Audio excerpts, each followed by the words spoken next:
Hi, welcome to the next homework video. So this is homework 11, going over the solutions for. Okay, so let's look through the problem. So for 7.2.7, number 1, consider the experiment of a single roll of a die. So you roll a die once. Okay, roll a die once, the outcomes are 1 through 6, probably 1/6 for each time, and a single toss of 3 coins. So you toss 3 coins. Okay, so you have 3 coins, 1 die. Okay, so x1 is the value on the die, x2 is the x2 is the number of heads in the 3 coin tosses, right? So each coin is heads, tails, heads or tails, heads or tails. x2 is the number of heads in 3 flips. The coin x1's value is I, 1 through 6. Okay, good. Find the joint probability function of x1 and x2.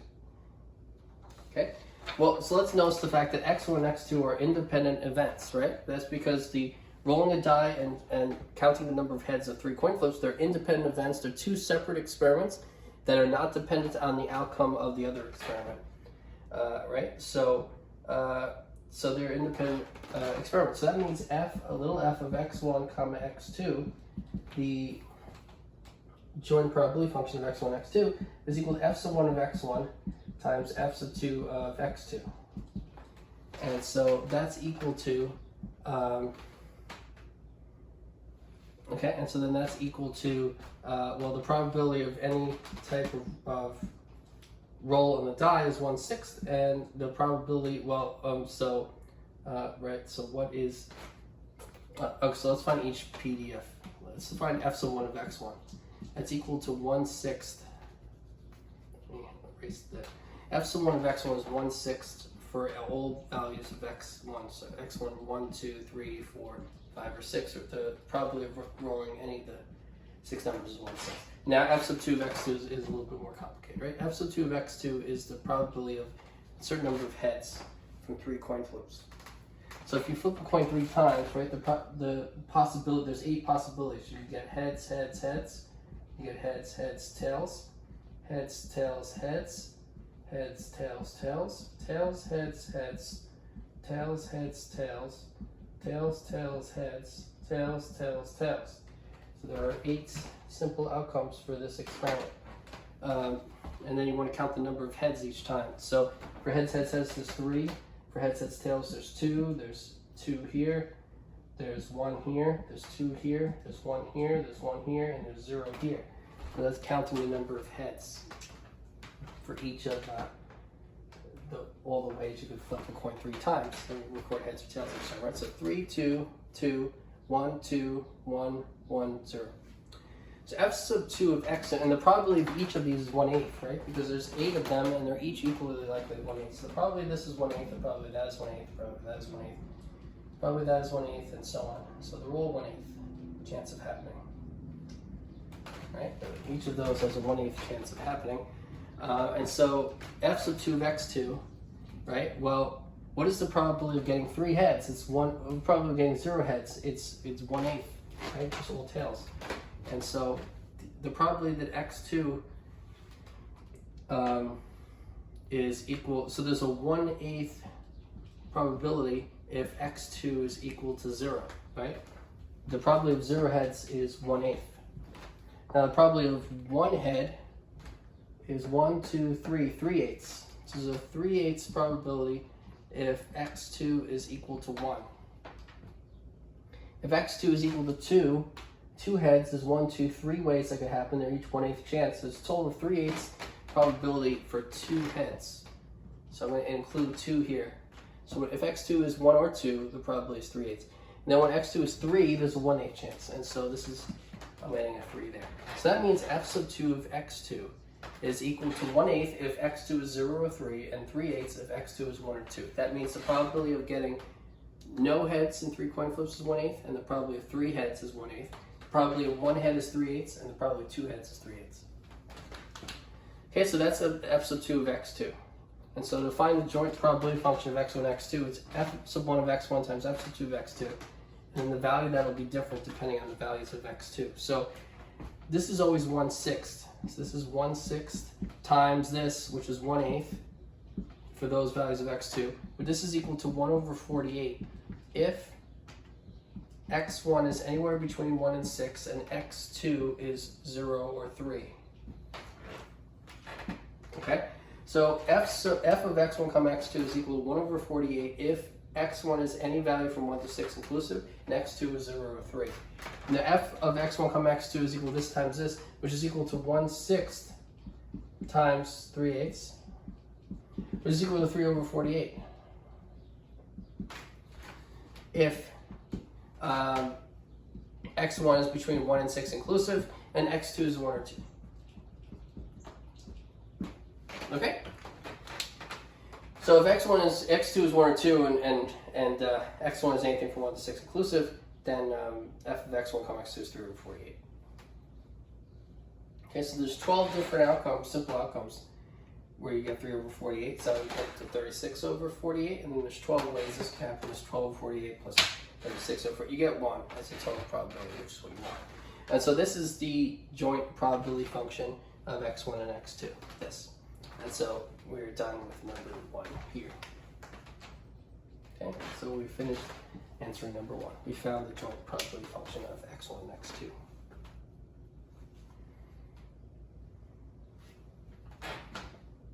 Okay, next problem.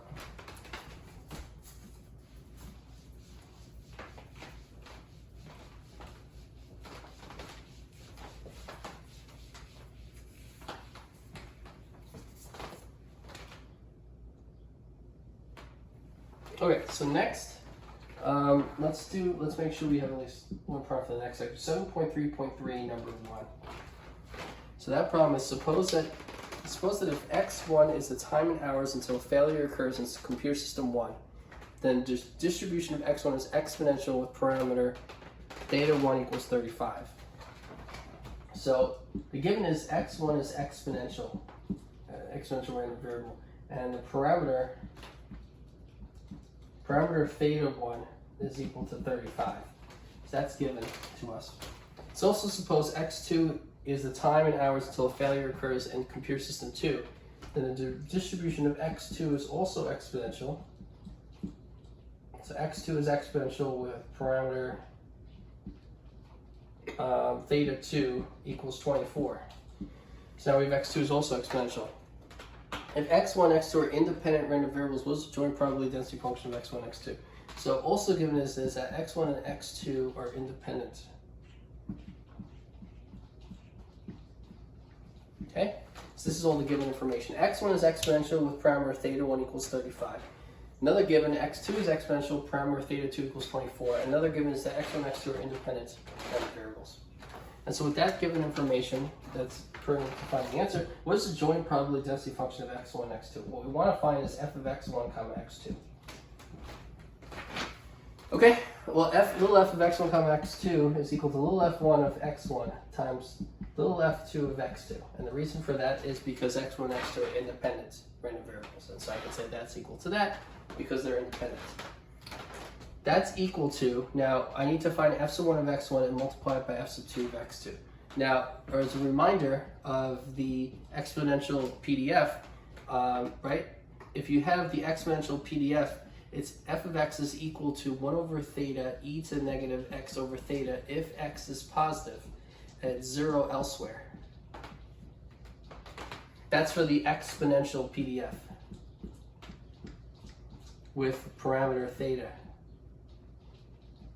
That's a reminder of what the probability density function for an exponential random variable is. It's f of x equals 1 over theta e to the negative x over theta if x is positive and 0 elsewhere. That's what the parameter theta. So here, f sub 1 of x1 is the PDF for this. So f sub 1 of x1 is going to equal, parameter theta 1 is 35. So it's going to be 1 over 35 e to negative x over 35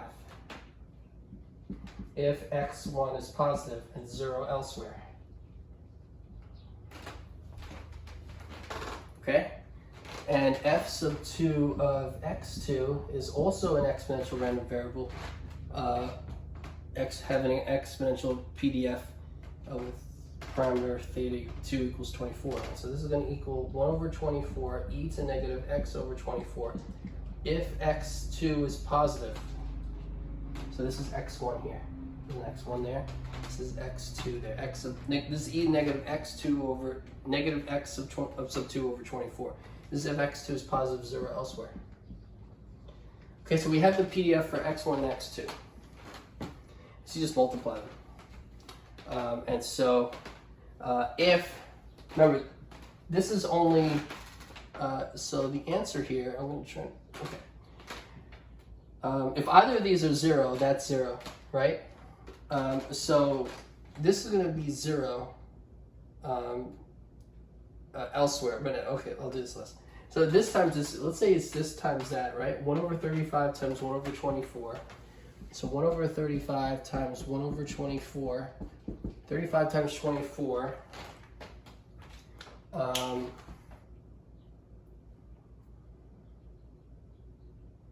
is 1 over 840. Okay, so let me just check 35. If you multiply 35 times 2, you get 70. If you multiply it by 2 again, you get 140. And then 140 times 2 again is 280. 280 times 6 is 840. And so 35 times 24 is 840. So 1 over 35 times 1 over 24 is 1 over 100, 1 over 840. So this times this times this is 1 over 840 times e to the negative. Now I'm going to add this and this. So I'm going to get e to the negative x1 over 35 minus x2 over 24. And this is if both x1 is positive and x2 is positive. If either of them aren't, then it's one of those is 0. And so it's 0 elsewhere. That's the PDF. That's the joint probability. That's the joint probability density function of x1 and x2. F of x1 comma x2 is equal to 1 over 840 e to the negative x1 over 35 minus x2 over 24 if x1 and x2 are both positive and it's 0 everywhere else. Okay, and it's from these three given information. The x1 is exponential with parameter theta 1 equals 35, x2 is exponential with parameter theta 2 equals 24, and x1 and x2 are independent. Okay, so that's the answer to number 1 in 7.3.3.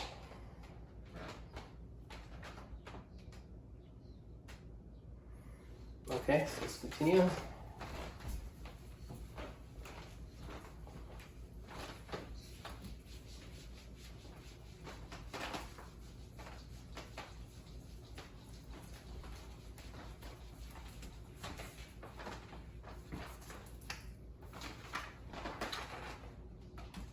Okay, so number 2, this is going to be 7.2.7. We're going to go back.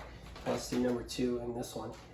So number 2 says, consider two rows of a balanced die. Let x be the value in the first row. X is the value on the first row of a balanced die.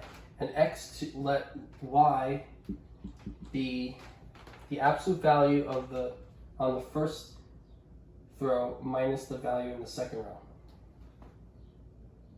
So it's equal to the value of the absolute value of the value of the first row minus the value in the second row. So y is the value of the absolute value of the value of the first row minus the value of the second row. Actually, let me put it this way. It's just that absolute value. Okay, that's it. Okay, capital Y is the absolute value of the first row minus the value of the second row. X is the value of the first row. That's X and Y. Okay.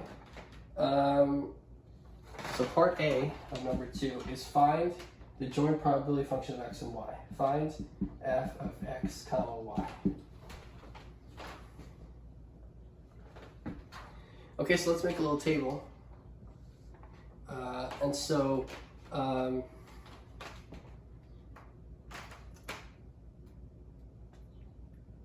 what are all the possible throws of So we're going to 2 throws of balanced die. So you have heads, heads, heads, tails, tails, heads, and tails, tails.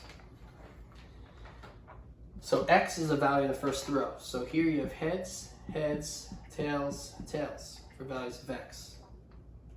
For Y, it's the absolute value of the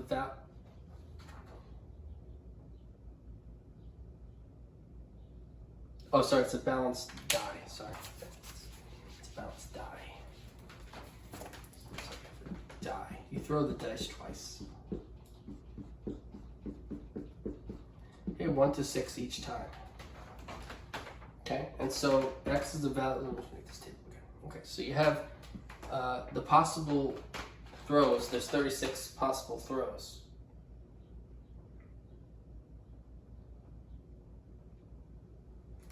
So I don't want to make a table. There's 36 possible simple outcomes here. So if X is the value in the first throw, first we have 2 independent events, right? So this is going to be F sub capital X of X times F sub capital Y of Y. Because the events X and Y are independent. So the reason for this equal sign is because X and Y are independent events.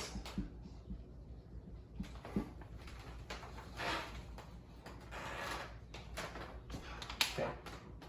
So actually, it's going to be F of X times F of Y. Okay. And so, what is the probability of just the value in the first throw? Well, the value in the first throw is 1/6, right? So the F of X, this is easy enough. This is going to be 1/6 for X equals 1, 2, 3, 4, 5, or 6, no matter what you roll with that. No matter what you roll in the first die roll,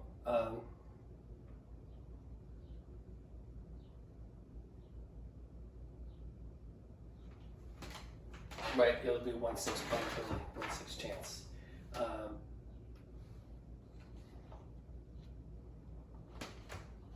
Okay, and so F of Y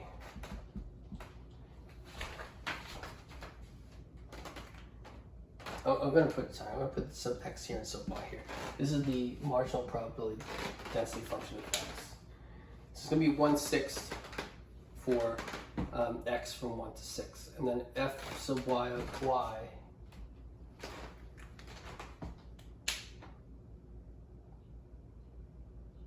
so this is going to be the probability that what Y is given that X is equal to some value.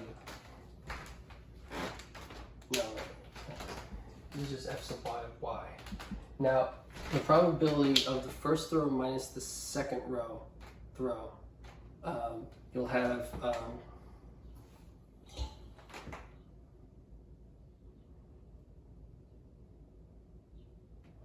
okay, so there's 36 outcomes.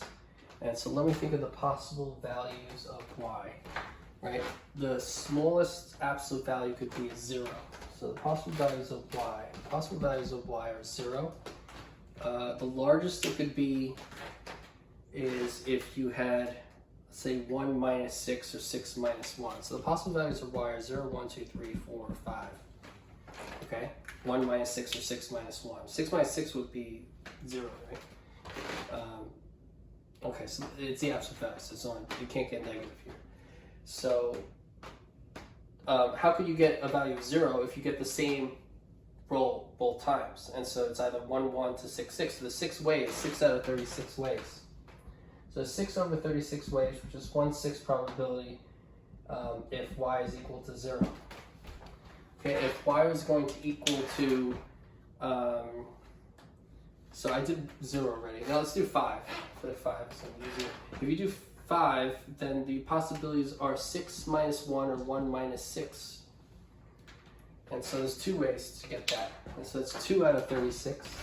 So it's 2 out of 36 for Y equal to 5. Okay. Okay, so 5 is done. Now let's say you do 1.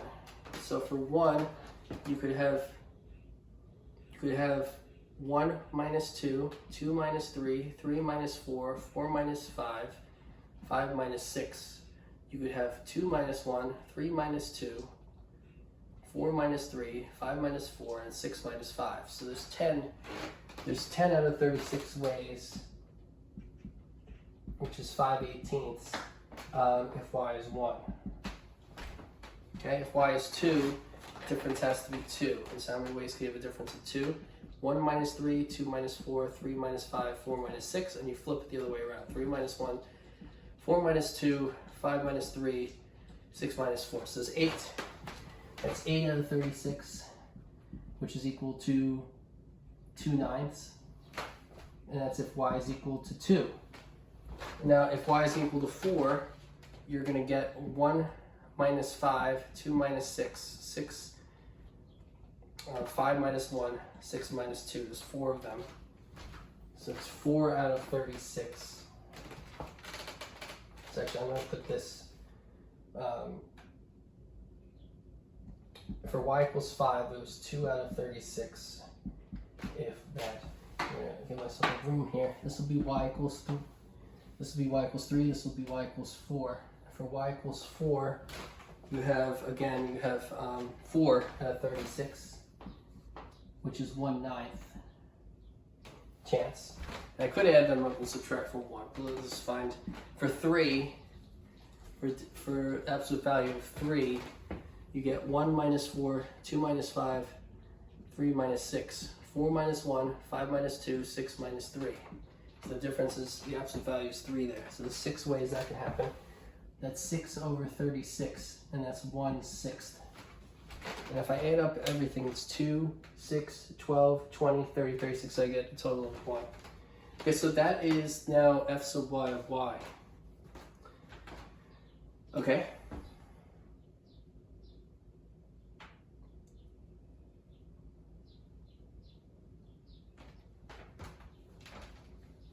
Okay, so that's the probability of y happening. Okay, so you just multiply them, and so it's each of those times 1/6. And so let me make a really big thing here. So 1/6 times 1/6 is 1 over 36, and that's if y is equal to 0. And this is, all of these is for any value of x. So for x equals 1, 2, 3, 4, 5, or 6. If y is equal to 0, this probably is 1 over 36. If y is equal to 1, you get 5 over 18 times 1/6, which is 5 over 108. So it's 6 times 18, which is 60, plus 48, which is 108. So it's 5. You have y equals 2, y equals 3, y equals 4, y equals 5. And so for y equals 2, you're going to get 1 over 50, 2 over 54. If y equals 3, you're going to get 1 over 36. For y equals 4, you get 1 over 54. And for y equals 5, you're going to get 2 over 216. Because 36 times 6 is 180 plus 36, which is 216. So you just multiply each of these probabilities by 1/6, and you get these respective probabilities. So 2 over 216, 1 over 54, 1 over 36, 2 over 54, 5 over 108, and 1 over 36. And so that is now the PDF of x and y, the joint probability density function of x and y for number 2, part A. So we'll stop there, and I'll see you next time.